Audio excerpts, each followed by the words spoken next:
Hello everyone, Dog Walker Dave here. Today on the channel, I'll be going over my thoughts on the Garmin Instinct 2X Solar. And is this going to be good enough for me to want to replace my good old trusty Fenix 7 Sapphire Solar? Let's dive in. First of all, let's go over some specs for this device. We have a 1.1 inch memory and pixel display, 50 millimeter polymer, plastic, whatever you want to call it, case that's built up around the edges to protect the power glass screen, which also contains a very large solar panel for a watch. It's got a weight of 67 grams. The battery life on it is 40 days in smartwatch mode, 60 hours in GPS mode, tracking activities, and a mind-blowing 27 hours of full-blown satellite communication on this device. Retails for $599 here in Canada and is available in 3 different colors. I have the black/dark gray model. It does not have built-in navigation as the Fenix 7 or other Garmin models has, but it does have breadcrumb navigation built in. And since it's a Garmin device, it connects to Garmin's amazing web platform and the Connect IQ store.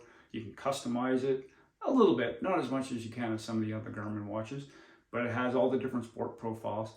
And to be quite honest, probably 70% more features on a device like this than anybody will ever use. And lastly, the piece de resistance. I know this seems like a very trivial thing, but it has the built-in torch, flashlight, whatever you want to call it. That alone is an amazing feature, and I know that some people think, well, that's kind of pointless. Why do I need a built-in flashlight on my watch? I'll just have a flashlight or a watch. But trust me, this comes in really handy when you least expect it. When you're looking for a set of car keys, you're digging around trying to find something in the dark. You don't want to wake up your significant other or family members or anything by turning lights on everywhere. You just have this little built-in torch. It's a great feature to have, which is not a bad thing, to be quite honest. Now, with all the stats and specs and all that kind of stuff out of the way, because any company can throw a bunch of numbers at you and put anything on their website and try to convince you that you need this feature and that feature and all these different types of things. What's it really like to use? Well, I have a few points I want to make. Number one, the 1.1 inch screen. It is small. It's a little bit too small for my eyes. With that being said, on my Fenix 7, which is a 1.3 inch display, which has the built-in maps, for my eyes and my inability to see small things, because I'm at that age, and maybe some of you are out there are in the same boat, even though it has mapping on the Fenix 7, I really can't see a whole lot when I'm out there. So having the 1.1 inch display, even if it did have maps, for me it'd be kind of useless if it had maps on it, because I still won't be able to see it.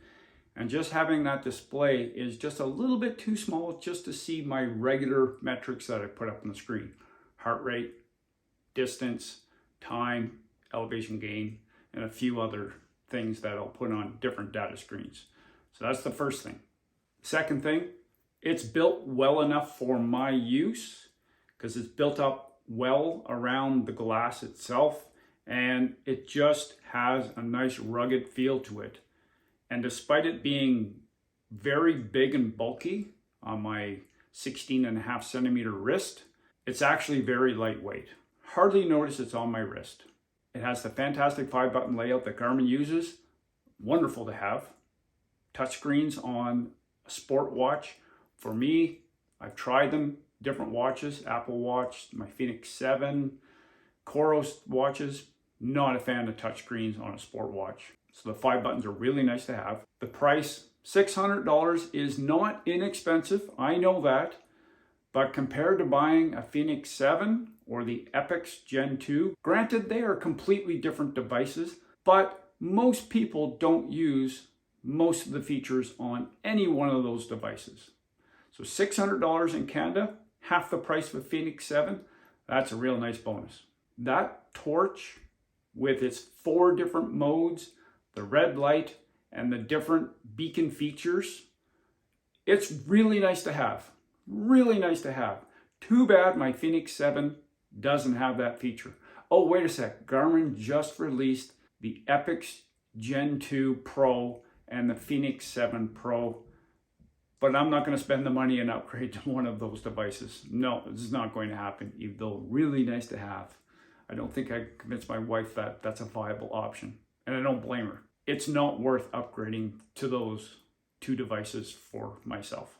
And the battery. 40 days in standby mode.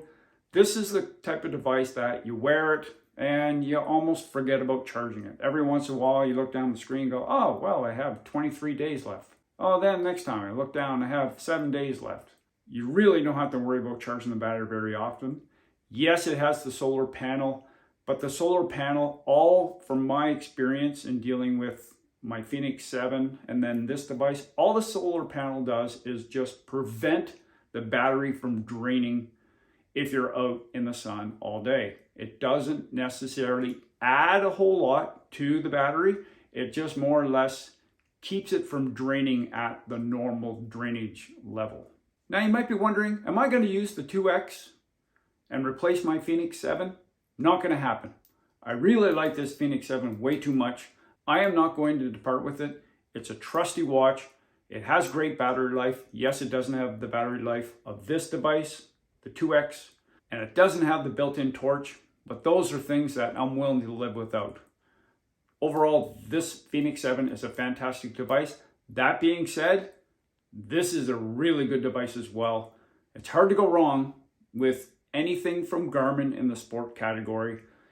From the different brands that I've tested over the last few years, Garmin really is the leader in this category.